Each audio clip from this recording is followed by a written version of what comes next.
Diam-diam ternyata Abu Nawas memiliki istri yang pencemburu. Pada saat Abu Nawas sering pulang larut malam, sang istri selalu marah-marah kepadanya. Pada suatu hari, Abu Nawas keluar rumah hingga larut malam. Hal ini membuat istrinya merasa gelisah dan emosi karena sudah berjam-jam menunggu di rumah. Dia pun tidak bisa tidur gara-gara Abu Nawas belum pulang. Bahkan sang istri telah menyiapkan suatu rencana untuk memarahi Abu Nawas ketika dia puyang nanti.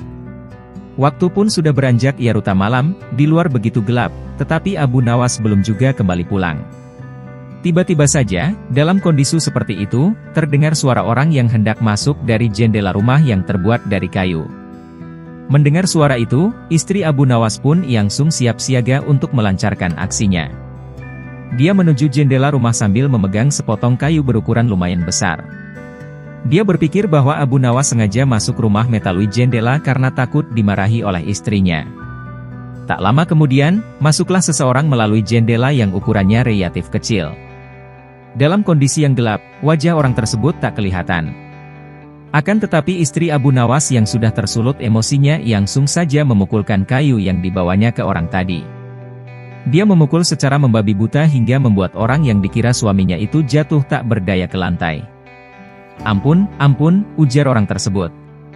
Tentu saja pukulan membabi buta yang dilakukan istri Abu Nawas tersebut membuat orang itu terkapar tak berdaya di lantai rumah. Istri Abu Nawas pun merasa puas dengan tindakannya ini. Menganggap bahwa tindakannya setimpal dengan kesalahan suaminya. "Abu Nawas, ayo cepat bangun.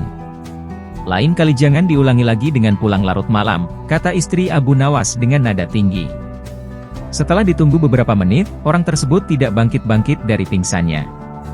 Maka istri Abu Nawas mulai penasaran dengan keadaan orang tersebut. Dalam keadaan cahaya yang kurang, istri Abu Nawas berusaha melihat dengan seksama orang yang telah dipukulnya tadi. Betapa kagetnya istri Abu Nawas, ternyata orang yang dipukulnya tadi bukan suaminya. Dia tidak mengenal sama sekali wajah orang yang dipukulnya tadi. Dalam kondisi seperti itu, istri Abu Nawas kemudian menyebut orang itu sebagai pencuri. Lapun kemudian berteriak sekeras-kerasnya. "Ada pencuri, tolong, tolong, tolong," teriak istri Abu Nawas ketakutan.